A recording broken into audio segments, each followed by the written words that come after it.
आज आपण करूया अलका बांबळे किचनमध्ये चविष्ट शिमला मिरचीची भाजी। तर ती कशी करायची बघूया। तर त्यासाठी लागणारे साहित्य 1.5 पाव शिमला मिरची, 1 टमाटर छोटं बारीक चिरलेलं, 1 कांदा, कढीपत्ता, अद्रक लसूणची पेस्ट खलबत्त्यात बारीक केलेली, ती चवदार लागते, मेथी जी आरोग्यासाठी चांगली असते, काळा मसाला, हळद, चवीनुसार मीठ आणि 1.5 चमचा तिखट आणि तेल, 2 चमचे तेल, जिरं मोहरीची फोडणी द्यायची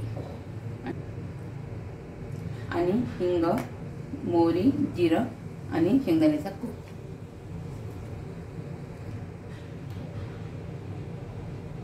आणि कोथिंबीर। आणि आता आपण तेल टाकले आहे तर फोडणी घालू। आता सुरुवातीला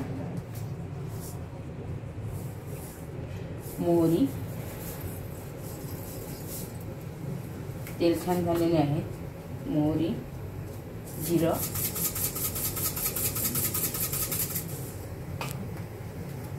हिंग,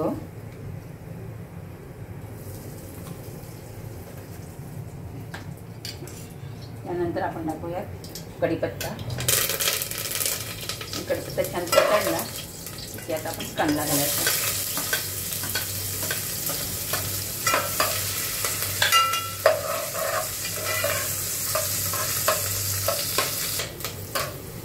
आता कांदा झालेला आहे, त्यात आपण टाकू अद्रक लसूणचं बारीक केलेलं खलबत्त्यामधलं, त्यामुळे छान चवदार भाजी होते। ताजं ताजं असलं की त्यात थोडं हळद मीठ टाकू आणि त्यानंतर आधी टमाटर घालायचे,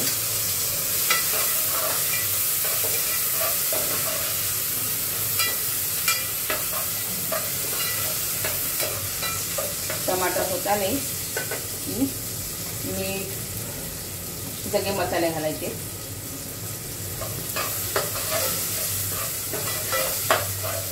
गॅस थोडी कमी करायची।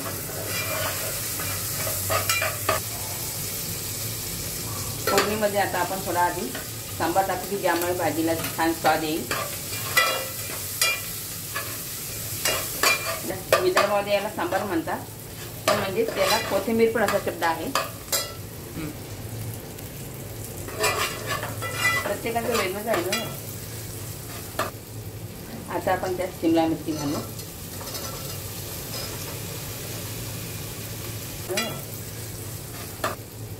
आता आपण त्यात शिमला मिरची घालू।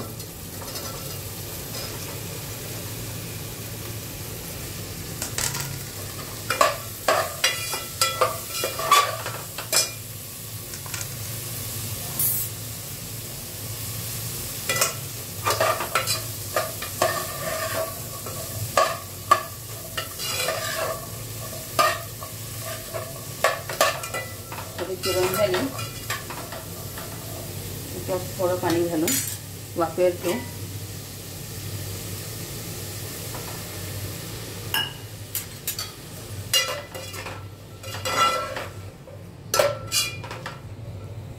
थोडी वाफ काढल्यानंतर आपण मग त्याला पुन्हा पाणी सोडू। आता यात थोडं पाणी घालायचं, त्यामुळे आपली भाजी थोडी नरम होईल छान। आवश्यक आहे तेवढंच घालायचं आणि थोड्या 5 मिनिटं ठेवायची भाजी। नरम झाली शिजताना की त्यात कोथिंबीर घालायची, शेंगदाण्याचा कूट घालायचा आणि गॅस बंद करायची। उद्या परत भेटूया नवीन रेसिपी सहित। Tata, bye bye.